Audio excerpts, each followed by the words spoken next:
ಹರಿ ಓಂ ನಮಸ್ಕಾರ ವೀಕ್ಷಕರೇ, ಜ್ಯೋತಿ ಬೆಳಗಾರ್ ಚಾನಲ್ಗೆ ನಿಮಗೆಲ್ಲ ಸ್ವಾಗತ. ಈ ದಿನ ನೋಡ್ರಿ, ಇನ್ನೇನು ನವರಾತ್ರಿ ಹತ್ತಿರ ಬರ್ತಾ ಇದೆ. ನವರಾತ್ರಿಯಲ್ಲಿ ಬನ್ನಿ ಮರವನ್ನು ಯಾಕೆ ಪೂಜೆ ಮಾಡಬೇಕು ಮತ್ತು ಅದರ ಮಹತ್ವ ಏನು ಅನ್ನೋದನ್ನು ಈ ವಿಡಿಯೋದಲ್ಲಿ ನೋಡೋಣಂತೆ. 9 ದಿನಗಳ ಕಾಲ ನವರಾತ್ರಿ ಸಮಯದಲ್ಲಿ ಪೂಜೆಯನ್ನು ಮಾಡಿ 15 ದಿನ ವಿಜಯದಶಮಿ ದಸರಾ ಹಬ್ಬವನ್ನು ಆಚರಣೆಯನ್ನು ಮಾಡ್ತೀವಿ ನೋಡ್ರಿ. ಈ ಬಾರಿ ಕೂಡ ಅದೇ ಥರ ಇದೇ ಸೆಪ್ಟೆಂಬರ್ 22ನೇ ತಾರೀಕು ಇನ್ನೇನು ನವರಾತ್ರಿ ಪ್ರಾರಂಭ ಆಗುತ್ತೆ ನೋಡ್ರಿ.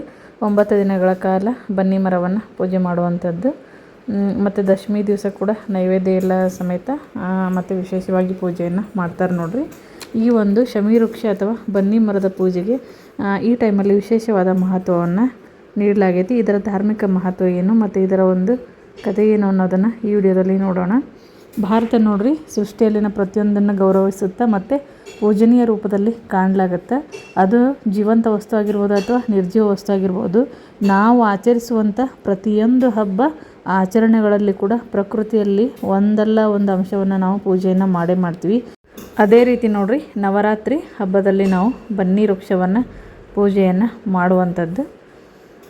ಮತ್ತು ಈ ಒಂದು ಶಮಿ ವೃಕ್ಷವನ್ನು ಯಾಕೆ ಪೂಜೆ ಮಾಡಬೇಕು ಅನ್ನೋದನ್ನು ನೋಡೋಣಂತೆ.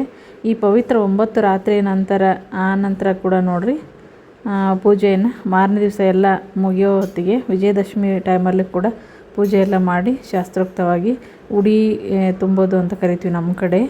9 ದಿವಸ ಪೂಜೆ ಆದಮೇಲೆ ಕೊನೆ ದಿವಸ ಉಡಿ ತುಂಬೋದು ಮತ್ತು ವಿಶೇಷವಾಗಿ ಏನಾದರೂ ನೈವೇದ್ಯವನ್ನು ಮಾಡಿ ನಾವು ನೈವೇದ್ಯವನ್ನು ಮಾಡಿಕೊಂಡು ತೊಗೊಂಡು ಹೋಗಿ ಪೂಜೆ ಮಾಡಿ ಬರ್ತೀವಿ ನೋಡ್ರಿ. ಈ ಪವಿತ್ರ 9 ರಾತ್ರಿ ನಂತರ ಈ ಥರ ಮಾಡುವಂಥದ್ದು. ವಿಜಯದಶಮಿ ಹಬ್ಬ ನೋಡ್ರಿ, ಪ್ರದೇಶದಿಂದ ಪ್ರದೇಶಕ್ಕೆ ಆಚರಣೆಯಲ್ಲಿ ಭಿನ್ನತೆ ಐತಿ. ಮತ್ತು ಕರ್ನಾಟಕದೊಳಗೆ ಕೆಲವು ಭಾಗದೊಳಗೆ ಈ ಒಂದು ಶಮಿ ವೃಕ್ಷಕ್ಕೆ ಪ್ರತಿನಿತ್ಯವಾಗಿ ಪೂಜೆಯನ್ನು ಮಾಡ್ತಾರೆ, ಇನ್ನು ಕೆಲವು ಭಾಗದೊಳಗೆ ಇಲ್ಲ. ಈ ದಿನ ನೋಡ್ರಿ, ಶಮಿ ಪೂಜೆಗೆ ಬನ್ನಿ ವೃಕ್ಷದ ಒಂದು ಪೂಜೆಯನ್ನು ಪವಿತ್ರ ಅಂತಲೇ ಪರಿಗಣನೆ ಮಾಡಲಾಗುತ್ತೆ. ಮತ್ತು ಇದರ ಧಾರ್ಮಿಕ ಮಹತ್ವ ಏನು ಅಂತ ನೋಡೋದಾದರೆ, ಹಿಂದೂಗಳಲ್ಲಿ ನೋಡ್ರಿ ಹೆಚ್ಚು ಪೂಜಿಸಲಾಗುತ್ತೆ ಮತ್ತು ದಸರಾ ಹಬ್ಬದ ಭಾಗವಾಗಿ ಕೂಡ ಈ ಬನ್ನಿ ಮರವನ್ನು ಪೂಜೆ ಮಾಡ್ತಾರೆ. ಭಾರತದ ವಿವಿಧ ಭಾಗಗಳಲ್ಲಿ ಕೂಡ ಈ ದಸರಾ ಹಬ್ಬದ ಮಿಕ್ಕಿರೋ 9 ದಿವಸ ಮಾಡಿಲ್ಲ ಅಂದರೆ 10ನೇ ದಿನ ಪೂಜೆಯನ್ನು ಮಾಡೇ ಮಾಡ್ತಾರೆ.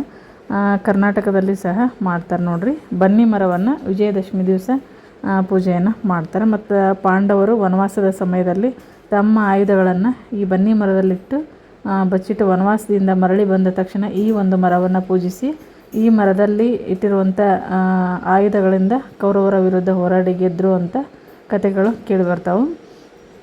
ಈ ಬನ್ನಿ ವೃಕ್ಷಕ್ಕೆ ಸಂಬಂಧಿಸಿದಂತಹ ಕತೆ ನೋಡ್ರಿ, ಒಬ್ಬ ಬಡ ನಿರ್ಗತಿಕ ಮಗು ಶಮಿರುತ ಎಂಬಾತ ವಾಸ ಮಾಡ್ತಾಯಿದ್ದ. ಅವನು ಅನಾಥನಾಗಿದ್ದರೂ ಉತ್ತಮ ಗುಣಗಳ ಒಂದು ಪ್ರತಿರೂಪವಾಗಿದ್ದ. ಇದೇ ಸ್ಥಳದಲ್ಲಿ ನೋಡ್ರಿ, ಗುರು ಮಹಾನ್ ನಿರ್ವಹಿಸುತ್ತಿದ್ದ ಶಿಶು ಎಂಬ ಒಂದು ಗುರುಕುಲವನ್ನು ಸ್ಥಾಪನೆ ಮಾಡಿದ್ರು. ಅದು ಇತ್ತು ಆವಾಗ. ಕಠಿಣ ಪರಿಶ್ರಮ ಮತ್ತು ಶ್ರದ್ಧೆಯುಳ್ಳ ಈ ಶಮಿರುತನು ಗುರುಕುಲಕ್ಕೆ ಬಂದು ತನ್ನ ಶಿಕ್ಷಣವನ್ನು ಪ್ರಾಮಾಣಿಕತೆಯಿಂದ ಮತ್ತು ಬದ್ಧತೆಯಿಂದ ಆರಂಭ ಮಾಡ್ತಾನಂತೆ.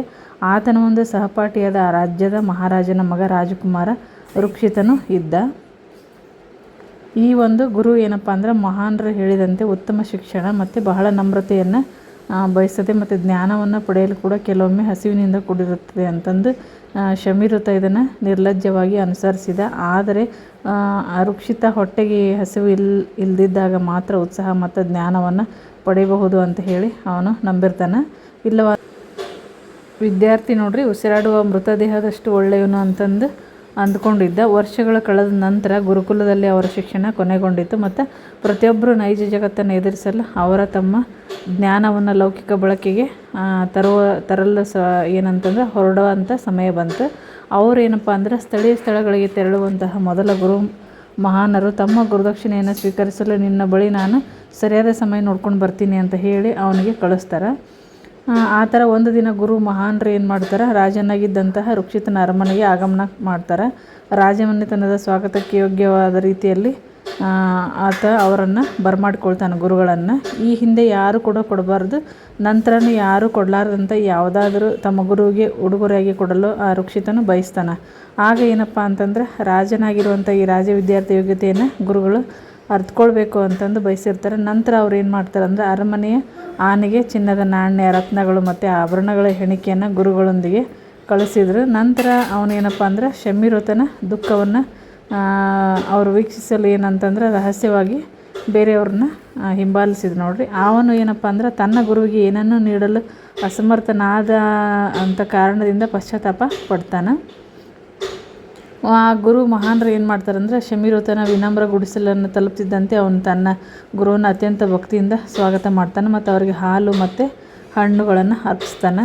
ಗುರುಗಳ ಯೋಗಕ್ಷೇಮವನ್ನು ವಿಚಾರಿಸಿ ತನ್ನ ಬಳಿ ನೀಡಲು ಏನೂ ಇಲ್ಲದೇ ಇದ್ದರೂ ಕೂಡ ಶಮೀರೋತನು ತನ್ನ ಗುರುಗಳಿಗಾಗಿ ಏನನ್ನಾದರೂ ಕೇಳಲು ಹೇಳ್ತಾನೆ. ಆಗ ಅವರು ಅದು ಲಭ್ಯವಾಗುವಂತೆ ನೋಡಿಕೊಳ್ತಾನೆ. ಮತ್ತು ಎಲ್ರಿಗೂ ಆಶ್ಚರ್ಯವಾಗುವಂತೆ ಗುರು ಮಹಾನನು ಏನಪ್ಪ ಅಂದರೆ, ಶಮೀರೋತನ ಹಿತ್ತಲಿನ ತೋಟದಿಂದ ಸಂಪೂರ್ಣವಾಗಿ ಬೆಳೆದ ತಾಜಾ ಹಸಿರು ಎಲೆಗಳನ್ನು ಹೊಂದಿರುವಂಥ ಸಂಪೂರ್ಣ ಶಮೀ ವೃಕ್ಷವನ್ನು ನೀಡುವಂತೆ ಶಮೀರೋತನನ್ನು ಬೇಡ್ತಾರೆ. ಆಗ ಗುರುವಿಗಿಂತ ಮಿಗಿಲಾದದ್ದು ಯಾವುದೂ ಇಲ್ಲ ಅಂತ ಶಮೀರೋತ ಏನು ಮಾಡ್ತಾನಂದ್ರೆ, ತಕ್ಷಣ ಗುರುವನ್ನು ಹಿತ್ತಲಿಗೆ ಕರೆದುಕೊಂಡು ಹೋಗ್ತಾನಂತ.